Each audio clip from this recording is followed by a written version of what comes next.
morning? Yes, I'm here. This is Eric. this is Graham. Caitlin. This is Mary.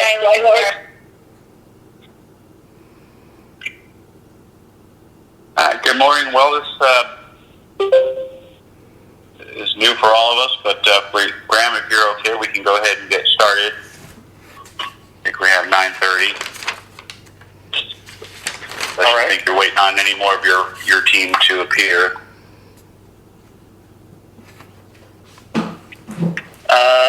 I don't know that I quite caught everyone here.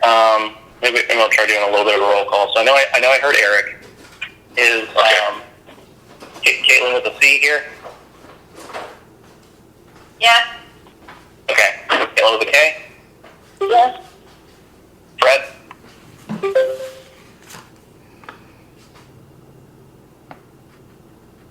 Fred? Fred yet. How about Gary? I'm here. All right, so let's give it another minute or two, and we'll check for Fred. I think Lauren's going to be here too. I just need to forward her the call information. I think she does not have it. We'll wait another minute. In the meantime, I can tell you, let me run down who I think we have on the call for our side. And if I miss anybody at the end, chime in.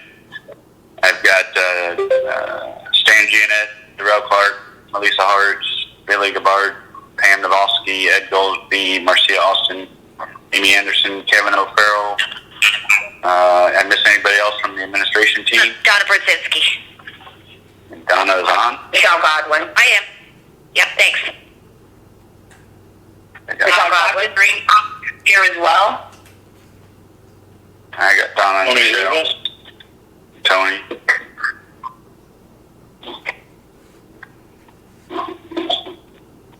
Brian, this is Jareen. Did you get me as well? No, I didn't, but I have you now. Thank you. All right, thank you.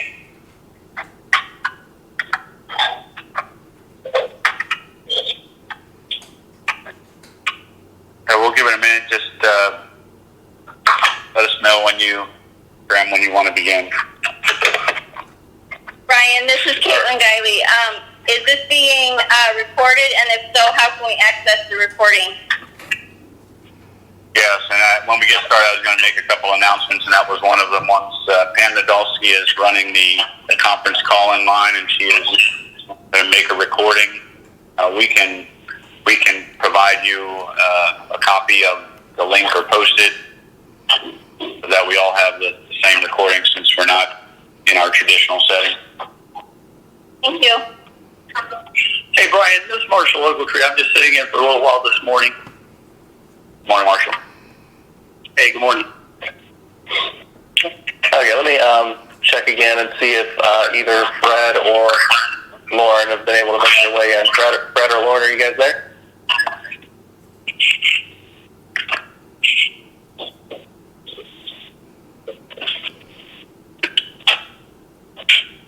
Brian, this is Mary Ann Dwight on faculty.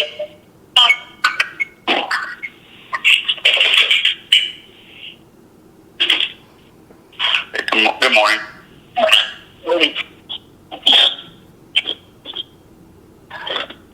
Okay, why don't we've got most. It sounds like you've got most, if not all, Brian. So why don't we just kind of go ahead and get started? You want to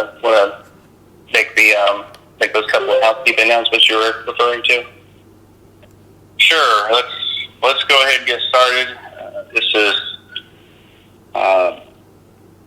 Friday, April 10th, a little after 9:30. This is our telephonic public meeting negotiation between Pasco Hernandez State College administration team and the United Faculty of Florida union team. We've got quite a bit on the phone with us this morning. It is a public meeting, similar to what we've been doing in our prior meetings, just not face-to-face because of the circumstances. To the extent anybody gets disconnected or needs to disconnect and call back into the public meeting line, you should be able to do that just by calling the same number you did to get in, which is 1-888-585-9008, and then prompted putting in the participation code, which is 692-935-907 #. To the extent that we need to take caucuses today, I think, Graham, either you or I, we just announced that we'll have to get off the main line and each side can deal with their own communication through the caucus. And I think the only way, unless you have a better idea of reconvening, is to set a time certain to all call back into this main number. Obviously, this is a newer experience for everybody, so hopefully we'll work out the kinks this morning. It is a public meeting, so anybody in the public can call in at any point in time. However, unlike the Board of Trustees meetings or City Council or County Commissioner meeting, the public are not permitted to comment or otherwise participate, but must listen. Since we have a number of folks on the line, both sides, the administration team and the union team, I would suggest, Graham, if you're okay with it, you and I act as the spokespersons for our team, and to the extent we want anybody else from our respective teams to comment, that we sort of call on them to try and keep the conference call from becoming a kind of a free-for-all. And if you do have to chime in, if you could do it for the recording and so the rest of us know who's talking, please introduce yourself so that we all know who's talking when necessary. Graham, is that acceptable to you and I do the talking unless you want to call on someone from your team or whatnot? Yeah, I think that's a good idea. And for my team, I'll ask. I'm going to have my email open and be kind of keeping my eye on it. So if you have something that you want to pipe it up on, and I either neglect to seek input, just feel free to shoot me an email or something saying that you want to do that, and I'll try and be mindful of those. And that's a good idea. I think same goes for administration team. I'm working remotely, like I guess most of us are, sitting in front of my computer, so I do have my email open, and I'll try and do the same thing if anybody on my side needs to chime in. But otherwise, I'll pass the torch, so to speak, if we need anybody from the administration side to comment. See, anything else before we need to start? I don't think I have anything else to announce. If you want to get into the negotiations, I know we're in pretty unique times these days, but we'll do the best we can and keep moving forward. Ben, do you have anything you want to add before we get started? I think we're pretty much ready to go. I just want to express appreciation for everyone on your team for getting this together under the circumstances. There's a lot going on, so we do appreciate the attention and effort made to make this happen. I appreciate that, and I think we have those same sentiments on our side. We know that certainly the faculty have been busy doing many things, as have we on our side. So we had to cancel the last session, which came up right in the midst of all these changes. But we're wanting to continue to move forward to the extent we can. Everybody, I know from representing other clients in similar circumstances, everybody is sort of feeling their way through it, trying to maintain some normalcy, but at the same time keep these things moving in the right direction. So Darrell did also just email me. I think is a good idea for those who are not speaking at the moment. If you would mute your phones locally, if you have that capability. I don't hear a lot of background noise, but that might help with everybody else listening in. Hey, Brian. All right, this is Brian. I just want to let you know I was on the call. Brian Horn, thank you. All right, well, let's get started. I think maybe the place to start might be with the topic at hand, the COVID-19 emergency. I appreciate the union has forwarded us a couple of weeks ago now a draft proposed memorandum of understanding to try and deal with the circumstances that we all are confronting at the moment. Brian, when you forwarded that to me, I sent that on to the administration team, and we spent the last couple of weeks, in addition to trying to feel out how we are to operate in these circumstances, also looking at the proposed MOU from the union, and it is our desire to reach an MOU to try and put down some basic ground rules. I think there's no reason we shouldn't be able to do that. Looking at your proposal, it's pretty clear that the faculty and administration have a lot of the same goals and ideas here, so hopefully that bodes well for trying to finalize that. That being said, there were some things in the union proposal that we were not comfortable with, and I hope you got it. I sent, I think, a day and a half ago or so, an updated proposed counter proposal, if you will, from the administration, utilizing the union's proposal as a base. Graham, did you get a copy of that? Do you happen to have that in front of you? Yes, I did receive it. I forwarded it to the rest of our team. Had a chance to look at it a little bit, but we'll definitely need more time in caucus, I think, to fully digest it. But yes, everyone on our team has received it. Okay, and for those on the phone, we did when I sent it on to you, we were able to post it with the the meeting, public notice meeting.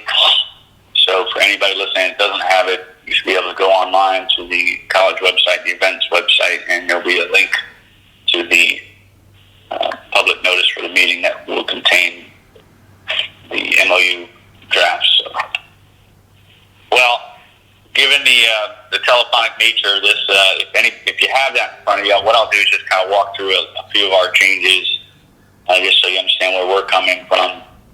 Returning to the MOU on the COVID-19 health emergency, in particular the administration counter proposal, looking at paragraph 1, we added some language at the end, and the intent of that was, I think we're all on the same page, that obviously under current circumstances, which we hope are temporary, shorter than longer, but no one knows the answer to that yet, that you're not reporting physically to campus on days when classes are canceled. We've transitioned, of course, to remote and e-learning.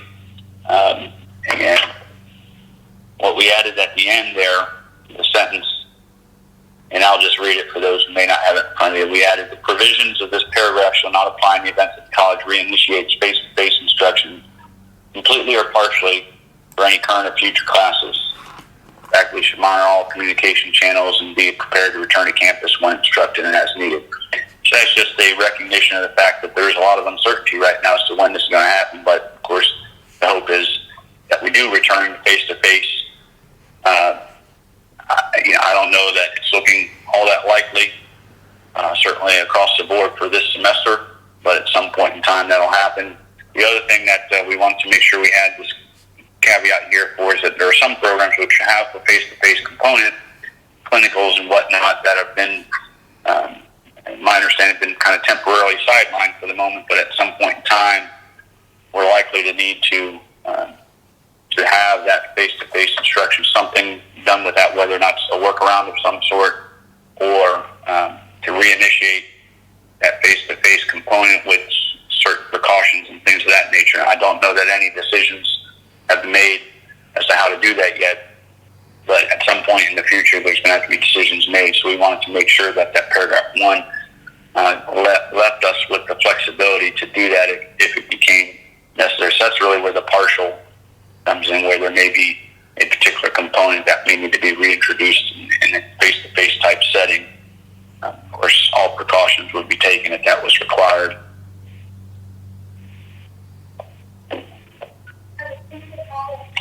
Turning to, I'm not going to go through each of our proposed changes here. A lot of these speak for themselves.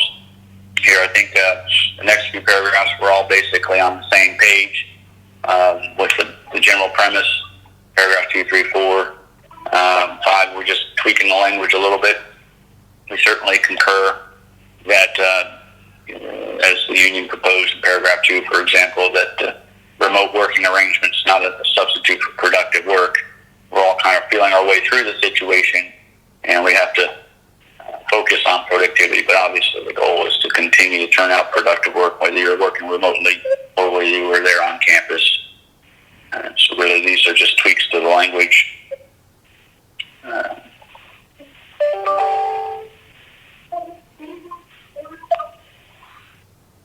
Looking at paragraph 5, there was a little more of a substantive change. Obviously to the extent that the report to campus, you can have access to your office. We put in that continue to have access. We're viewing that as sort of status quo. What you have now is what we'll continue to do. But we also have the caveat there, unless the college president issues some sort of contrary directive. And that really is just, again, we don't know what the future holds.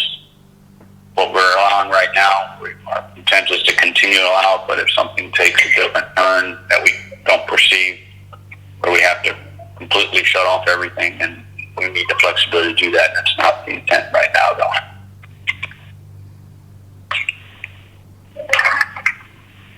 Turning to page 2 of the counter proposal on the COVID-19 MOU. Paragraph 7, the what I'll call the intellectual property paragraph of it, we have some fairly substantial change. I'm not sure. Premise is a lot different, and maybe you can chime in, Graham, if necessary on it. But what we've tried to do is to basically convey the premise that the transitioning from face-to-face classes to the remote classes shouldn't really affect the ownership rights. So that's what we've tried to encapsulate here. We added a sentence about there's some model online courses that the current status quo is that the model online courses rights reside entirely with the college. And so we want to make that more clear, as this really wasn't affecting that. And that's the way I understand it, as it exists right now.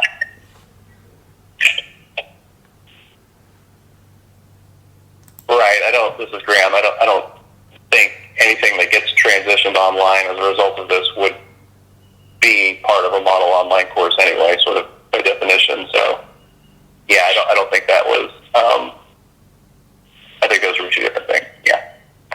Yeah, and that's the way we read it, but we just wanted to make it a little clear that wasn't being affected. So some of the more substantive changes, I think, are the next couple of paragraphs we were not comfortable with. Why you can see that we had strike through for what were your paragraphs 8 and 9.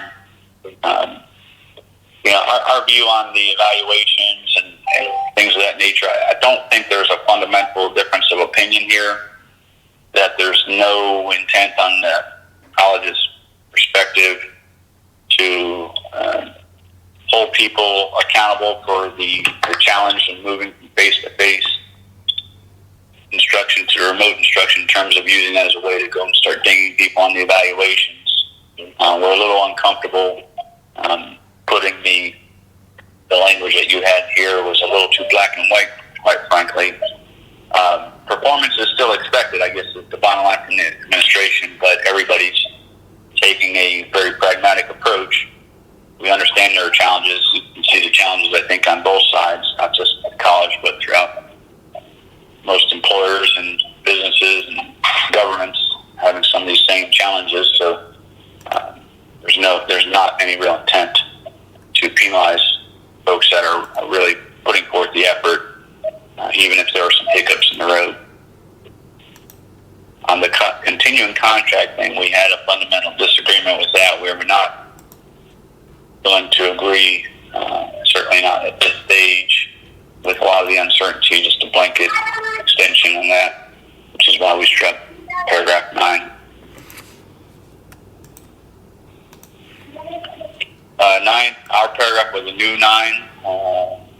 There's some tweaking of the language. I don't think there's a big difference in the premise underlying that paragraph. There's number 10 on 9. So if you don't mind, if we could jump back up to the sort of continuing contract clock issue.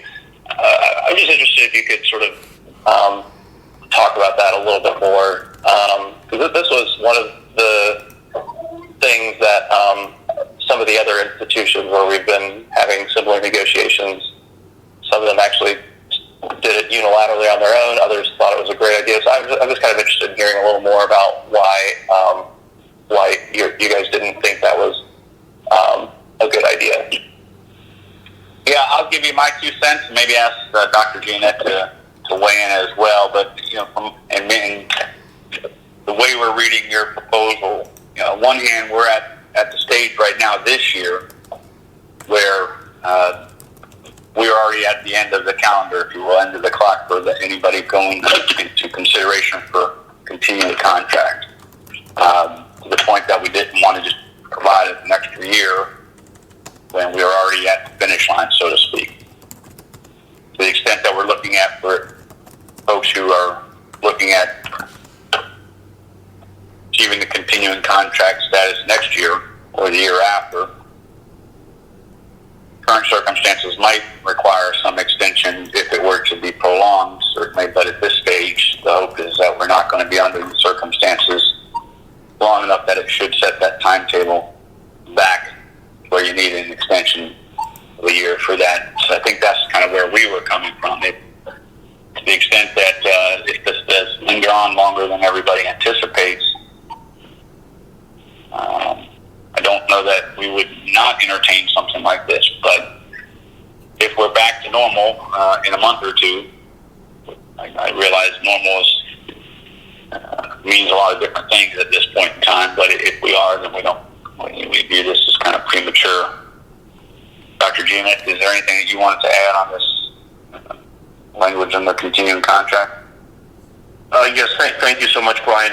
You articulated it very well. I think the prematurity that at this juncture to place that in there is unnecessary, we believe. Additionally to the uncertainty about the time frame and the extent and trajectory of COVID-19 and the actions that the college will have to take, faculty will still have opportunities. They do still have opportunities to continue to work on their continuing contract processes and their portfolios. So there's nothing that we have identified that precludes them from continuation of that work. The deans are still interacting with the faculty, so there should be no adverse situation relevant to that. And as you alluded to, Brian, the college already has existing provisions for extenuating circumstances to support an extension of the continuing contract time frame. So we have that, and we have exercised it in the past, and if a reasonable situation occurs that warrants an extenuating consideration, then we would also entertain that as well. Thank you, Dr. Jeanette. Graham, I don't know if you had any follow-up. No, we'll talk about it. I just, like I said, this was something that some other institutions were very quick to jump on, so I was just interested in hearing the reasons, but appreciate the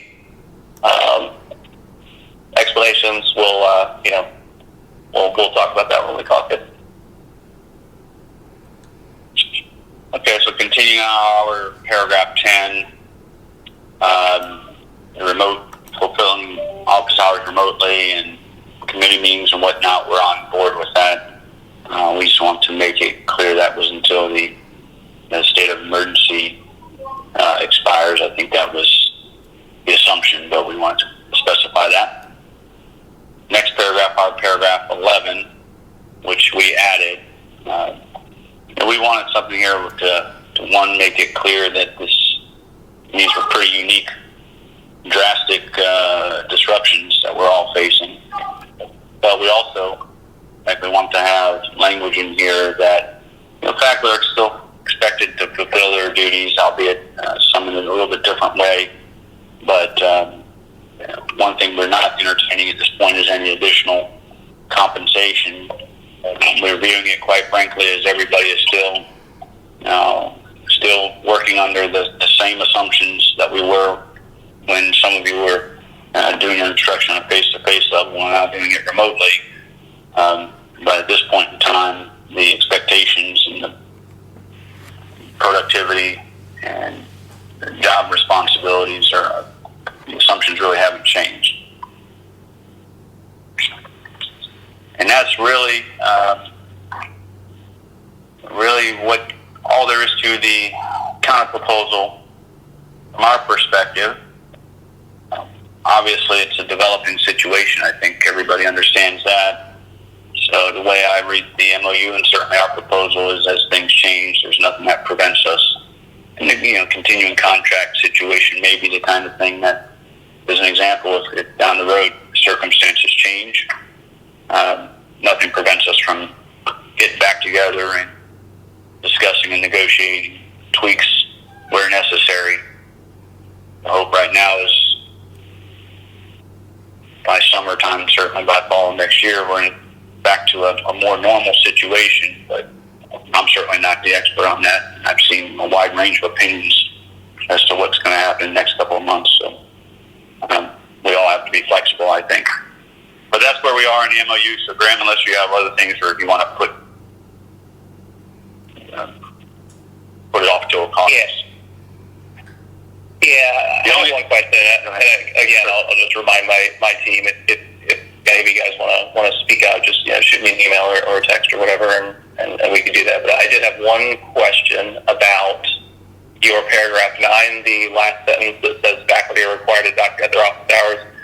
So just trying to think about this from the perspective of your rank and file faculty member who doesn't pay much attention to what goes on administratively.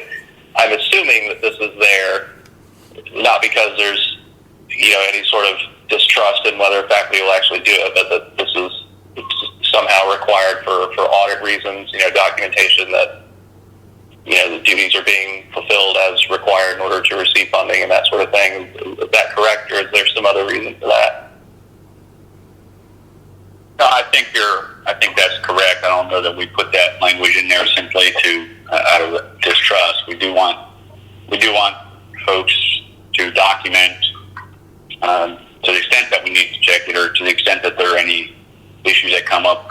We do have, as you mentioned, audits and things of that nature, which will be a new thing with everything done remotely. But to the extent that office hours, we still expect office hours. We still expect faculty to be available for students, whatnot. We still expect them to have those opportunities and to continue to document those things if they're meeting with students remotely, just as they would with face-to-face.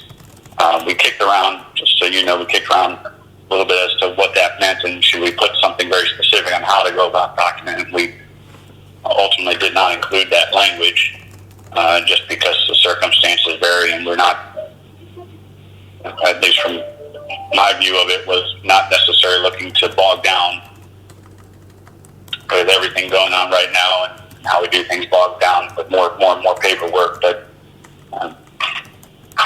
I don't think there's anything sinister or anything distrustful in that language. More just a matter of standard practice. Okay. All right. I have not heard from anyone on my team that they have specific questions right now. Does anyone have specific questions on this, or shall we move to the other MOU?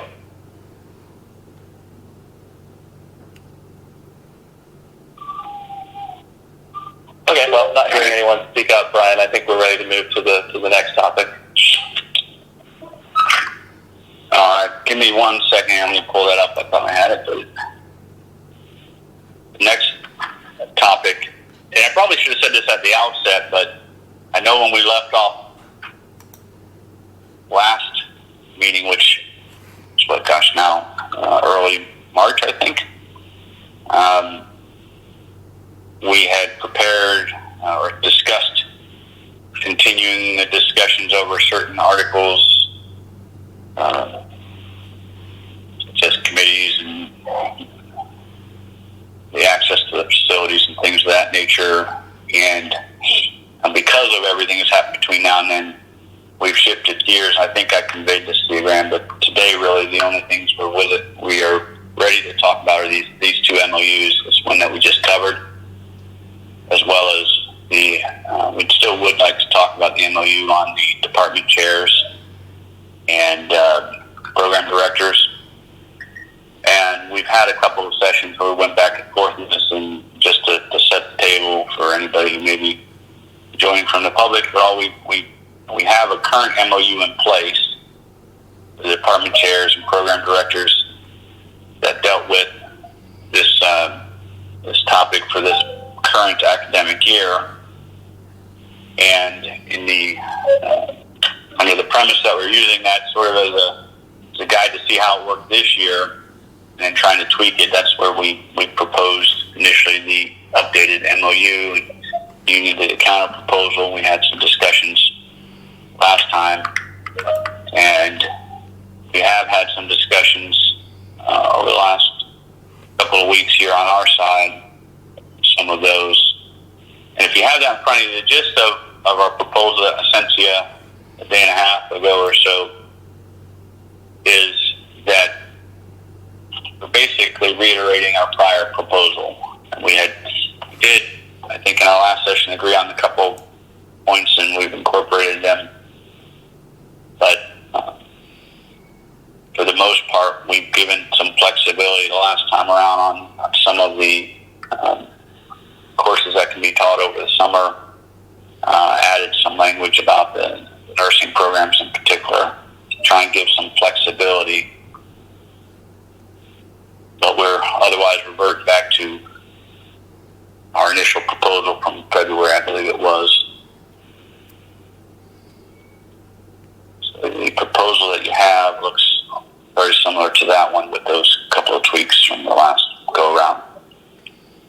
All right, specific questions on it, we're happy to field that. And just so you know, we're kind of, to reiterate where we were before, we're still in the same boat. We're looking at it, what happens if we don't reach agreement on this, that we the administration, then have to determine, what one, do we just continue with the status quo, i.e. the MOU that we had last year, just kind of do the same thing again next year.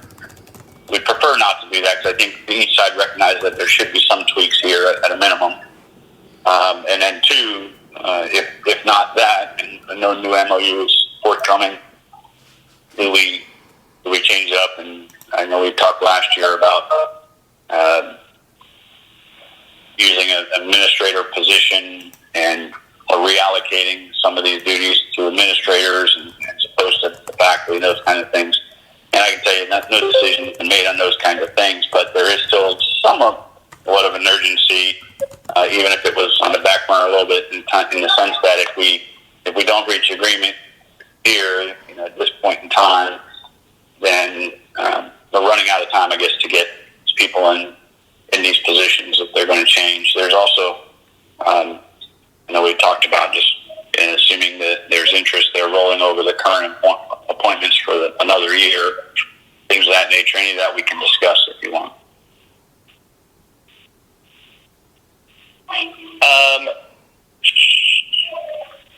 I don't have any immediate questions offhand. We had a quick caucus this morning and talked about this a little bit. I think that the thing that we're looking at is, of course, the pay associated. As you'll recall from previous proposals, we've proposed increases in these amounts. That's something we're still looking at and thinking about. I think we kind of have a consensus on where we want to go with that, but I just want to verify that with the team in a caucus and come back with sort of a fully formed, verbal, if not written, counter proposal on this.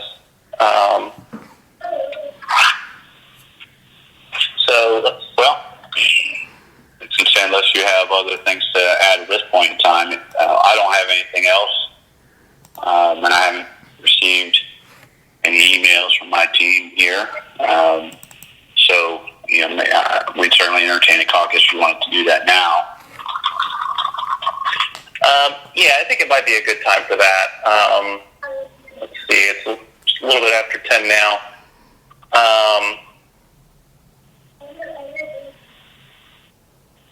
Trying to think of how long we might need. How about we plan on coming back at 11. And if we're ready earlier, I could shoot you an email, or do you think that we need to stick with the time we discussed on the phone for coming back? Yeah, I think what we'll need to do, since it's a public meeting, I want to announce the time and then come back at that time. So if you think you may be earlier, my suggestion would be let's announce an earlier time, 10:30 or something like that, and then one of your team or you can call in at 10:30. I'll call in. And if you need more time, announce on the public line that we're going back to caucus until 11 or something like that. I'd rather do it that than the other way around and come back early, because although I don't know that there's a lot of public interest or anybody from the public on the line, it is a public meeting, so that's one of the things that we have to be sensitive to. And if we start back up before we said we would, then I think we run a risk there. Okay. Yeah. So we'll check in at 10:30. If we're ready, we'll all come back. If we're not, one of us will come back and indicate that. But and then we'll just take it from there, I think. All right, I have 10:08 now, so why don't we go ahead and break? For anybody on the line, we're going to reconvene the public meeting at 10:30. You guys caucus on your own, and then if you need more time, call in at 10:30, and when we're on, you can tell us we need more time.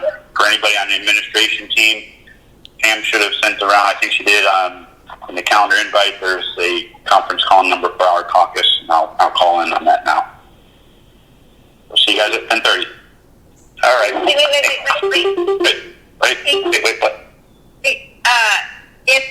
If faculty are on the line and they want to get into the caucus, email me and I'll email you the information for the caucus. So that's it. Very good. Okay, see you guys at 10:30. Hey. Oh. Nope, not here yet. Can you guys hear me? I Yeah. can't hear anyone. This is Pam Nadolski. Oh, wait. Are you there? Yes, I'm just waiting Sorry, Pam? Yes, this is Pam. I'm just waiting for Brian Okay, Koji. hey, it's Caitlin Guiley. Okay. I'm just waiting for Brian We're going to Koji. need till 11. I can't hear you. I'm waiting for Brian Koji. Okay, we're going to need till 11. You're going to need till 11? All And right. I just, yeah. Okay, I will let Brian Koji know. Okay, thank you. All right, bye. Bye-bye.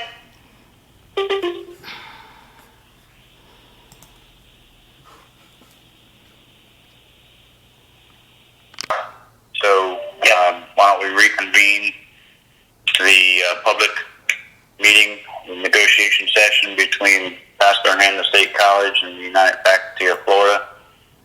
Graham, I just saw you emailed me some proposals. I have not looked at them yet, but I'm going to forward that to the administration team. If you're in front of your email, I'll forward Graham's email to you. So if you take a look at your email, we can maybe give us a minute, Graham, and we'll hopefully have that in front of us.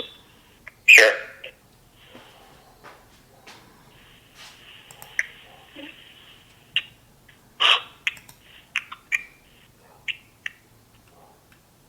Right, for the administration team, I've sent the email. So if you don't get it shortly, someone give me a shout.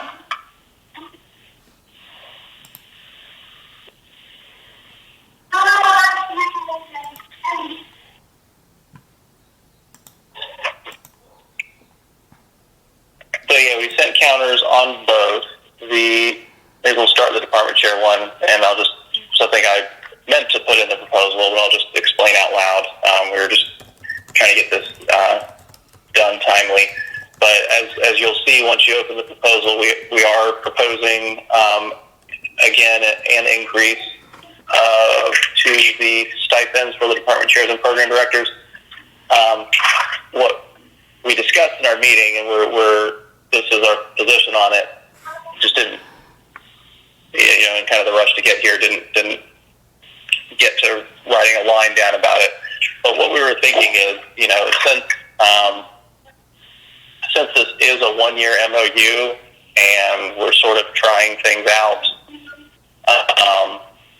just to kind of, see how they work, what our idea was for this was essentially, I guess, to have the increases that we're proposing here not become sort of the status quo, so they are just really truly 1 year increases to each of these. And, the parties could agree to continue to do that, but if the parties can't, reach agreement for the following year, then, the college would be able to implement sort of a return to what it was for this past year. So basically just, not setting an expectation that it's a permanent increase going forward, but it is something that we think would help make these positions better for people. They are a lot of work, and we think that the amount that we're proposing for it is an appropriate amount for the work that's done and its value to the college. But understanding that long-term budgetary commitments can be tricky. Our intent here is basically for the increases that you'll see to just be for 1 year and not an expectation that it remain that way going forward, unless the parties later agree to do that. So do you and your team have it in front of you and are ready to take a closer look at it yet? I do have, this is Brian Koji, I do have your proposal in front of me. Dr. Gianetti, have you received? Yes, sir. I have it in front of me. Okay, so it looks like that we do have it. All right, great. So on page 1, you'll see what we're proposing for the department chairs is an increase from 5,000 to 6,000. And what you'll see throughout is basically that same increase in percentage terms. So going from 5,000 to 6,000 is a 20% increase. That's what you'll see for all of the different dollar amounts here. So it's from 5,000 to 6,000 in some places, and from 3,000 to 3,600 in other places. I think previously we had proposed 6,500 and 4,000 respectively for each of those. The only other significant change we made was, and we've talked about this before, but we think that the limit for teaching overloads in the summer for department chairs and program directors should be the same as what they are for everyone else. Especially if we're not, able to do as much as we'd like in terms of raising the stipends. We think that, sort of raising that limit to what it is for everyone else for summer overloads is, would be a benefit that can make up for that. So in our proposal on the top of page 3, you'll see that we've proposed, what basically the existing policy in general for faculty is the limit on overloads being 11 course credit hours. So, that could be, 3 credit courses to 4 credit courses in a 3 credit course. One particular issue with the language that you would use about 2 courses was in the case of some science courses could be construed that the lecture and the accompanying lab are themselves 2 separate courses, which would put a more severe limit on some department chairs than others in terms of what kinds of courses are available to them and how many credits those courses might be. We wanted that same sort of, the same rule applies to health programs as to everyone else. We weren't sure what the exact number of contact hours to put there, so we just kind of put XX, but our intent is basically that all department chairs, all program directors during the summer don't have a stricter limit on what they can do in terms of summer teaching than any other faculty member would. People on our team, people in the caucus room that we just had who have been department chairs and program directors, expressed that during the summer teaching, the additional differential course or courses is not duties that need to be performed during the summer. So I think those are the only two changes we have here. Everything else, we're in agreement. So that is our proposal on the department chair and program director issue for today. I hear you. I know on our side we've talked about both of those issues. I don't know, Dr. Jeanette, did you want to address either of those or the issue on particularly the summer teaching? Because we just discussed that this morning and over last week. Our concerns with that? Yes, I appreciate that, Brian. And perhaps also when I'm done, Brian Koji, maybe Brian Horn can give just an update on what's transpiring with the budget. There are concerns about the increase in the stipend collectively because of where the college is budgetarily. So that's something that we have to take into consideration with what's transpiring with the latest potential legislative allocation, not to mention COVID-19 activities. As far as the summer, there's a concern that the chairs and program directors still have to do department chair program director duties over the summer. When you're adding additional classes to be taught for all those number of students, when you 11 credit hours, that's a significant number. And then to what point reasonably would department chair program director activities be encroached upon? And I state this based on precedent. I state this because of past history of what transpired previous summers when we had unlimited, unfettered opportunity to teach in the summer and then the activities of the department chairs. I will add that we do have a clause under the program directors, and perhaps we can entertain also adding that of department chairs, where it says in the event that no adjunct faculty are available to teach as a result of an unexpected change, the academic dean may approve the director to teach more than 2 overload courses per semester. We can certainly, as a college, entertain the possibility of including summer in there, in that language, with a maximum. But again, it should be not the norm, not the blanket. It should be extenuating circumstances. Additionally, we also have to be mindful of there is a pay differential for full-time faculty versus adjunct. So now, in addition to the department chair activities, this clause would obligate the college to necessarily have to hire full-time faculty members who are chairs or program directors. Not just any full-time faculty, but they have to be chairs or program directors. So again, another budgetary element we would need to consider with the master course scheduling process. So there are implications to this, and that's the position that we have at this moment.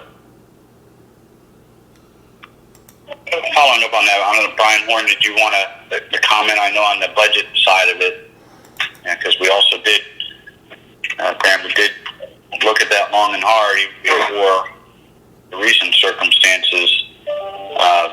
And of course, now we have some more uncertainty. Brian, did you have anything you want to add on that angle? Yeah, to give a quick overview on the budget, again, we're still waiting for the governor. The budget to be put on the governor's desk for approval. Most correspondence we're hearing is that's not going to happen until about the end of May. They're trying to figure out, what's going on with COVID-19, the effect on the state and revenue. There'll be a revenue collection meeting in April, and they may go in and want to adjust the budgets down. If everything went well, though, and they approved the budget as is, we have a $60,000 reduction in our budget. We have $2.3 million in STEM money that's still listed as a separate line item, which the governor could actually approve the budget but veto the STEM. So that's possibly at risk. We have a separate pension bill to increase the pension contribution by the college of almost 18, I think, to 20% that the college would have to bear.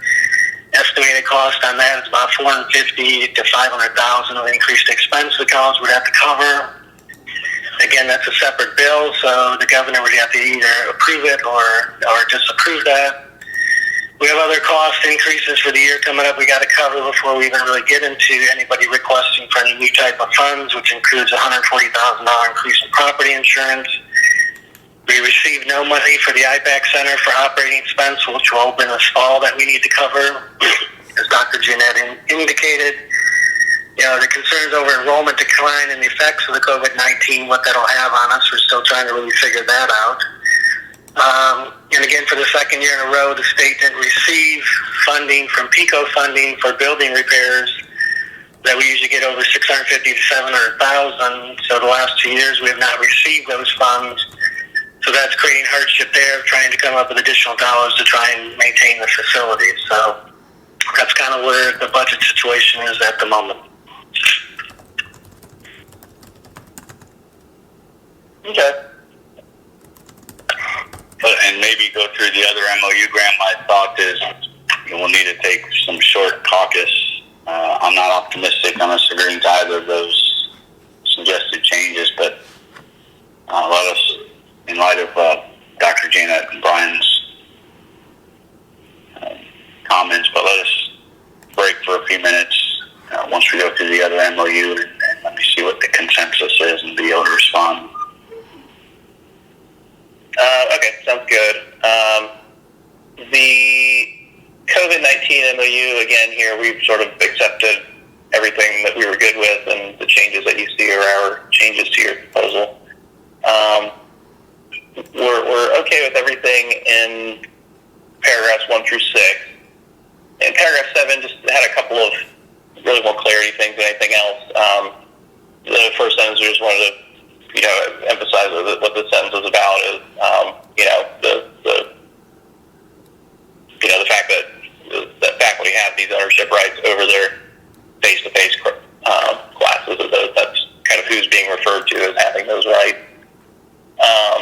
The second thing we did was put the word existing in front of existing model online courses. One thing, I don't think this is necessarily the intent or anything, but just one thing that made, that I think would just be helpful in conveying to people what this is about is, everyone's got all this stuff online right now. We don't want people to think that what could happen is now that stuff is online, it could be somehow incorporated into new model online courses, and then faculty be told that it's not theirs anymore because it got put into a new model online course. So that was the purpose of that. Not to say that if there are new model online courses in the future, the college wouldn't have those. Just so people know that what they put on now isn't, the intent here isn't to take that and somehow put it into something and then in a roundabout way make it no longer theirs. I don't think that's your intent, so that's the purpose there, is just to clarify that. In Section 8, we took under advisement the currently available option to seek an extension of the continuing contract sort of timeline for extenuating circumstances.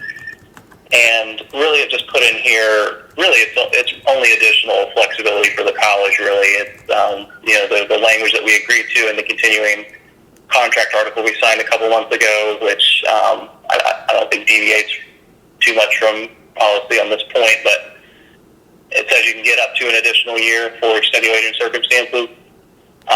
So basically what this paragraph we put in here in number 8 does is it says that the college can grant an additional year over and above that for extenuating circumstances related to COVID specifically. It's not an entitlement to the faculty member. It's not something that, it's ultimately within the college's discretion whether or not to grant that.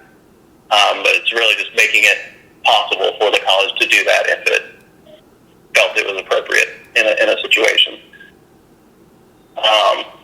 That's what's accomplished by number 8.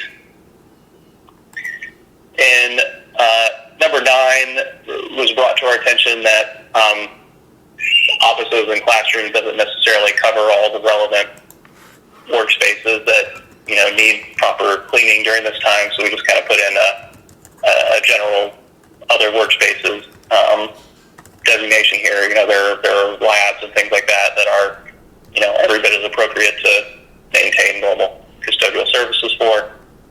So that was the intent there. And I think that was the only other change. So yeah, just really those three changes. Otherwise, I think we're on the same page about all of this. A couple of quick questions on, so the continuing contract provision, if I'm understanding the language in your explanation, right, it's here, it just gives us the option due to the current circumstances to extend by a year, continuing contract, the continuing contract term essentially, but the option still rests with the college. So the main change from your prior one is, I read that as more mandatory. This one leaves us the discretion to decide if it's the extension's warranted or not. Is that accurate? That is correct. That's accurate, yes.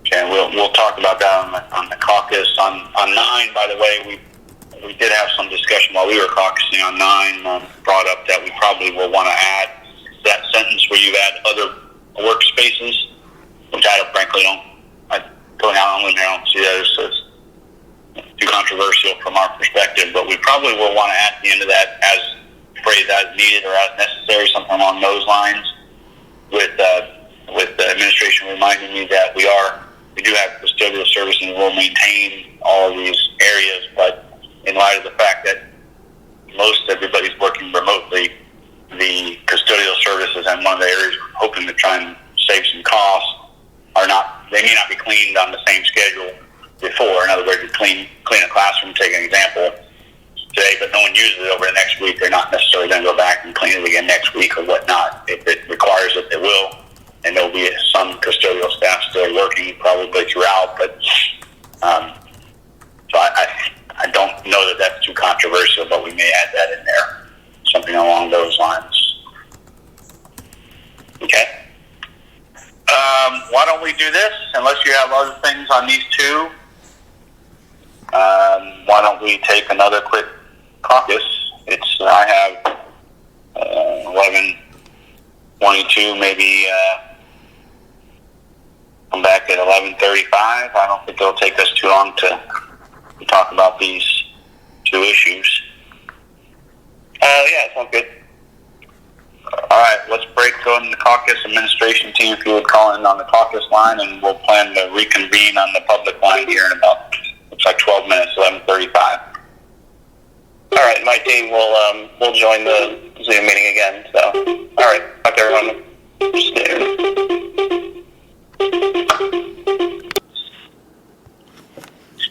Graham, this is Pam again. Brian Koji needs till noon. So can we reconvene at noon? Yes. Sounds good. Thank you.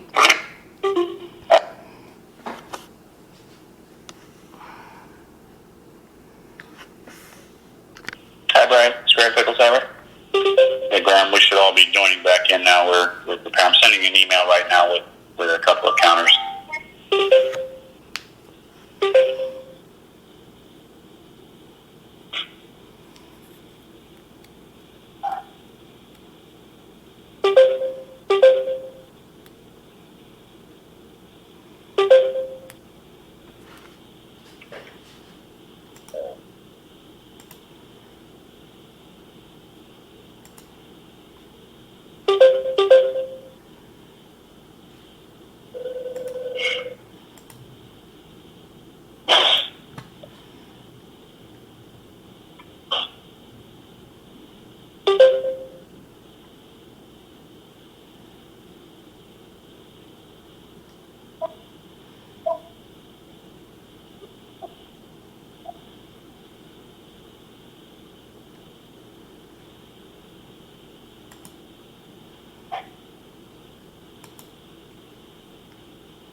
This is Brian Koji. Give me 1 second, Graham. I think we're all back on, but let me get you this email with a couple of counters and give you a minute to review it. Okay?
All right, Graham, I just sent you this email. Get it momentarily with two counter proposals on the MOUs that we're discussing. Okay?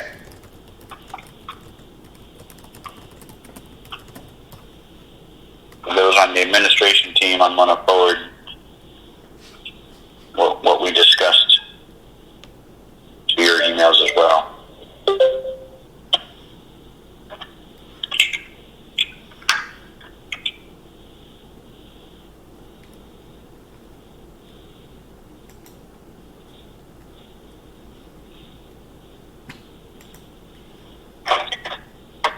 All right, just received your email, Brian, so I'm going to forward it to our team.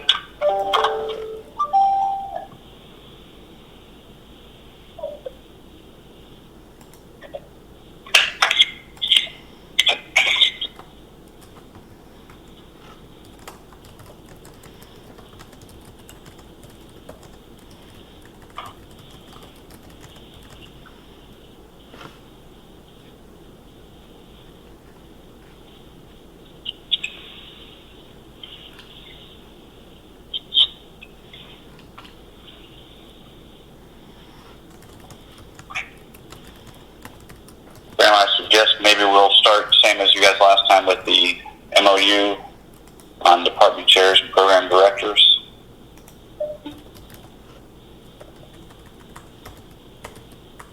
If you're ready, let me know and I'll walk through it.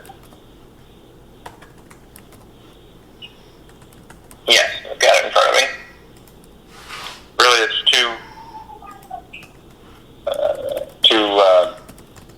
main points. One, we rejected the increase in the compensation. Our bottom line is compensation. Our proposal is remain as is. Secondarily, paragraph 4, trying to come up with a little bit of middle ground here. We want to maintain the basic requirement that you can teach up to 2 courses during the summer, 90 contact hours for the health programs, but we will leave the door open for the dean, if extenuating circumstances exist, to be able to approve an additional course, but for the health programs up to 135 contact hours. We left it with courses just to try and, instead of the credit hours, to try and capture the fact that some courses are 3 credits, some are 4 credits, rather than trying to do the credit hours. But basically, that's the compromise that we're willing to do at this point in time. And from our discussion amongst the administration, we're not likely to agree to anything beyond what we have here. Okay. Want to look at the other MOU? Yeah, let's take a look at the COVID one. All right, so what we took your changes and incorporated where we were okay with. So the only thing in the track changes format of differences from your, and let me just go in order. Paragraph 7, we rejected the change to add faculty at the beginning. We thought that, and frankly, this is what took us majority of the time. What we're willing to agree to in paragraph 7, there are two things at play here, but the first sentence is, we want to make it clear, I think they're all on the same page, that the move from face-to-face instruction to the remote instruction doesn't change current ownership. Whether the ownership is college or faculty, it all stays the same, just that the act of changing it to remote learning doesn't change anything. The thought was adding faculty, while it seems innocuous, implies that there are some ownership rights, and it's not as simple, I guess, and Dr. Jane, you can chime in if need be, but we don't want to convey any additional ownership rights. We don't want to take any away. We just want to make sure that whoever has the ownership rights doesn't get changed. The second, Brian, this is Andrew. Go ahead. I'm sorry, you've articulated it well. Again, the presumption is that everything the faculty member has done by themselves with their own capabilities and intellectual property, that they're using it face-to-face. The presumption is that they're transitioning that over to a remote environment, that will continue to be there. So if I have my lectures and they're my lectures and I may or may not keep lecture notes, or I may or may not keep PowerPoints, or I choose to take a lecture that I would have done on campus and I elect to use a streaming video type of technology to now stream it, or do a more synchronous type of mechanism, that still belongs to me. The issue is as a faculty member, the issue is the model online courses where the differentiating factor is. Okay, I'm not changing it. I think I understand. Right. The second point is encapsulated really in the second sentence then, and that is the model online courses we changed. We don't like the word existing, and the reason for that is, yes, there are some existing ones or developed ones we changed it to, but there are also some that are in development as we speak. Now, some of that's been kind of put on hold, but the hope obviously is that we continue to do that, so we don't want to be precluded from continuing to develop those based upon that. So that was just a change in the wording again. I don't think that there's anything very controversial about that. So that's paragraph 7. Everything else we accepted.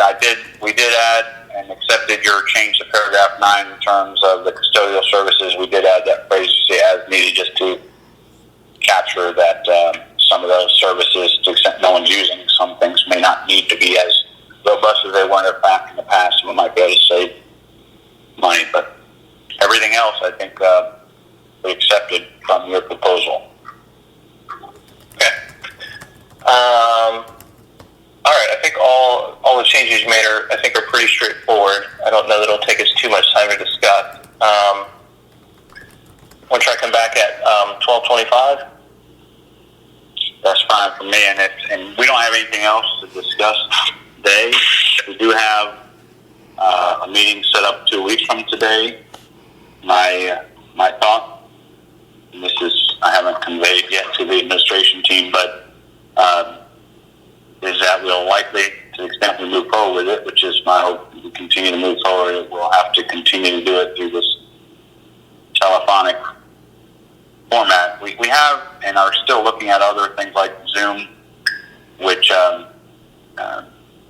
may be okay, but there are some challenges with that I won't bore everybody with. So my guess is we probably will have to do the next session if we go forward in 2 weeks. Do the same format. It's a little more cumbersome, but I don't see anything changing the next two weeks. If it does, we'll reach out to you, Graham. But on your caucus, the other thing that we might both want to talk about is what topics we might want to try and cover for next couple of weeks. I only add that I think my initial thought is whatever we're looking at, talking about in the underlying contract at the meeting we canceled, maybe we look at those topics and try and get back on that same track. A lot of stuff's happening at the college and with the faculty, and I'm sure at the union, so I don't want to bite off more than we can chew, but if we can keep it rolling and keep the current sessions on the calendar, that'd be the preference. Talk about it with your team, what we might want to do for next session as well. You want to come back at, sorry, what time was it? Maybe, yeah, we'll take a couple minutes to talk about topics for next time, so let's say 12:30. 12:30, all right. We'll administration team will go back to the caucus line, we'll come back at 12:30. All right. All right. To discuss with them. Graham. Hey, Graham. You guys all ready to proceed, or do you need more time? We are ready to proceed. Okay, let's wait a minute or two and let folks join in.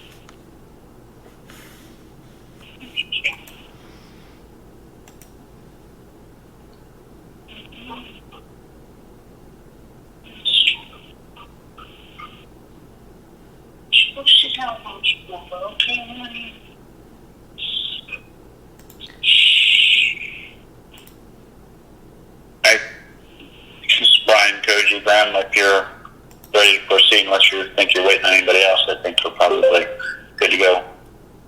Yeah, I think we're good to go as well.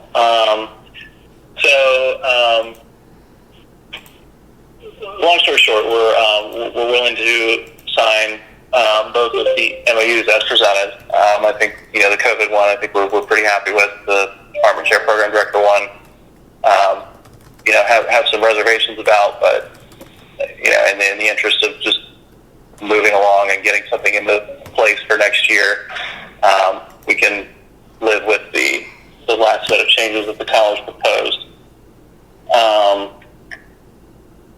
I guess logistically, what's your preference for how to do this? I've been, doing this at a few places, and some places want to sign things and mail them to each other. Some people are happy to do the Adobe digital signature thing. What's your preference for getting these exchanged? My preference would be to still sign them, but I can sign and email it over to you. If that works for you, you can sign off and keep a copy and email it over to me. Okay, that We have the capability to do that. I think that's still now the way to go. Okay, yeah, that works. Happy to do that. I can do that afterwards. I can probably get that over to you today. It's a possibility, maybe Monday, but Okay. We took a look at the kind of what's out there and what we thought might be productive to discuss in a couple weeks. Oh, first of all, we're just kind of wondering. Everyone's schedules have kind of been thrown around a bit. We're wondering, is it equally convenient for your team on Fridays to meet in afternoons instead of mornings?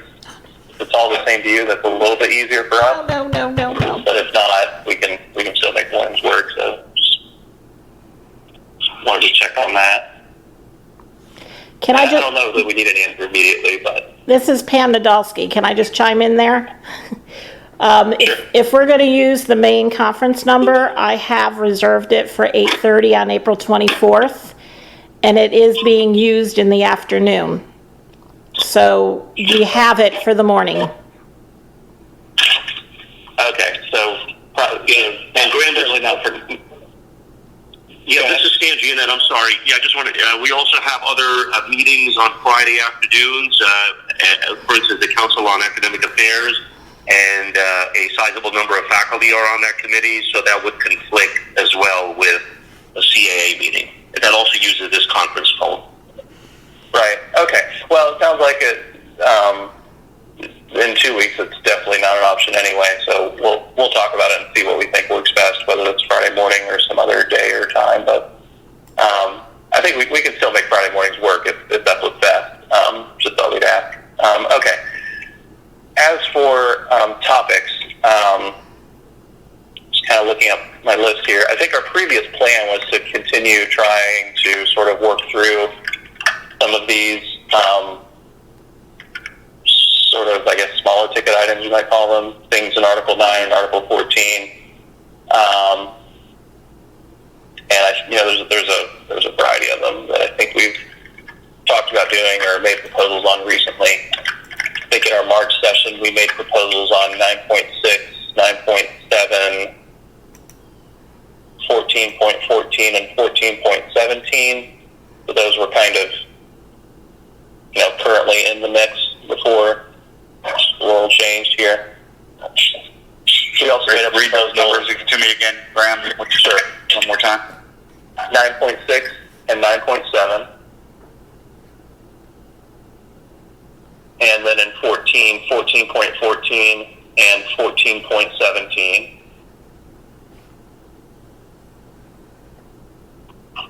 Those are ones that we were sort of actively exchanging proposals on at the last meeting. A couple other pieces that I think we had talked about some, 9.11, business and professional expenses. It's been almost a year since the last proposal was exchanged, but in looking at it, it looked like something that we were probably pretty close on. I think the specific issue was we had raised this idea of having some sort of college-provided phone for those faculty who, need access to students kind of at, all hours. And the college suggested that faculty could make use of, various second-line programs, which I think we were receptive to the idea, but, that kind of fell off the radar. We just didn't see any further proposals on that, so that might be an easy one. I seem to remember you had talked about starting to look at the vacancies and transfers issue, which was 14.15. Mm-hmm. Yeah, I had on my notes at 14.15, the business and professional expense 911 that you mentioned, and also 4.2, use of facilities. We were going to revisit that one, see where we stood. Yeah, so that might be, enough of an agenda for the next couple of sessions, but those are the things that we were either actively exchanging proposals on or talking about exchanging more proposals on. So 9.6 and 9.7, those were the course load and obligations and faculty overload. Right. My thought is, I'm not sure if in the next 2 weeks we'll still be in position because we were still studying those issues, and then all got thrown, kind of put on hold. I have to circle back with my team to see where we are on that. So what I think we could probably commit, at least at this stage, is just for 2 weeks from today, 14.15, vacancies and transfers, and 9.11, which is business and professional expenses, 4.2, use of facilities. I had 3.8 references to college policies and procedures, but looking at that, I think maybe that still might be premature. We might need to see what some other additional references might be agreed upon in the future. Well, I'm going to take a look at that again. 14 and 14.17, and those were selection of new faculty was 14, 14, and 17 was committees. I did have committees on. Was that in our court or your court? 14, 14, 14, 17. You have that handy? I remember where we left those. I have documents that say union proposal on each of those from March 4th. I don't recall immediately if we made the last proposal or if you did, but I thought we did new faculty 14, 14. I thought we had a TA on that. I have that we got a TA. I have that we got a TA on 14.8 faculty offices. Can you take a look at my binder?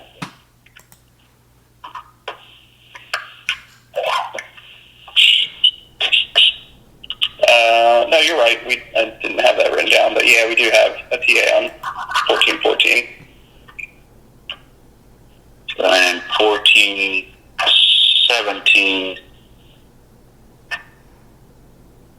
I thought I had that on committees that you guys were going to look at that and respond.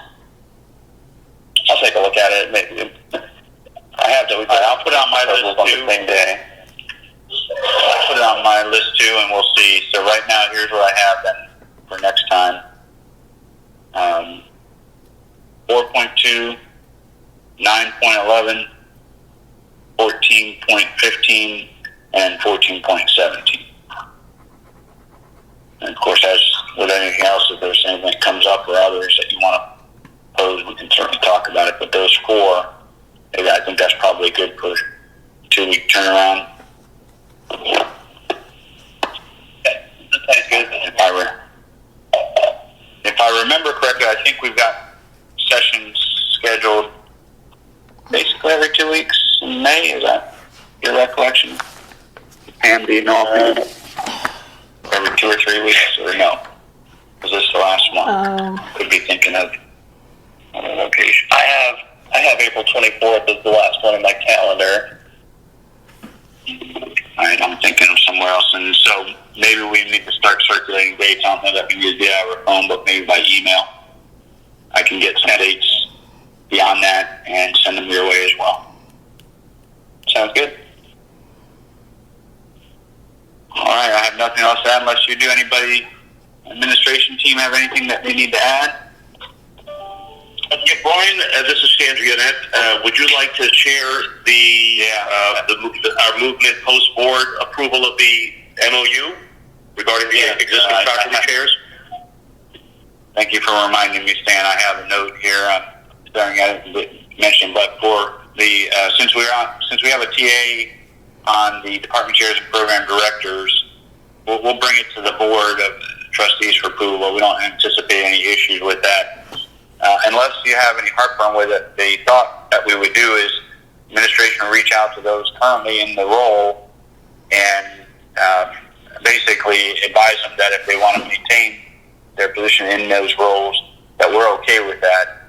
If they don't want to, then to reach out to their academic deans and let us know, and then anybody who doesn't want to continue in the role, we would send out the call for anybody else with interest.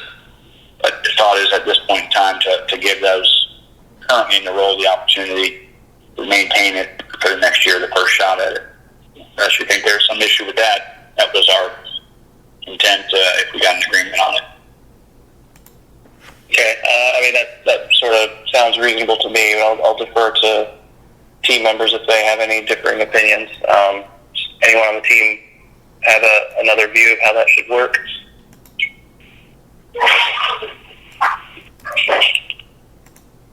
No, it sounds reasonable to me. All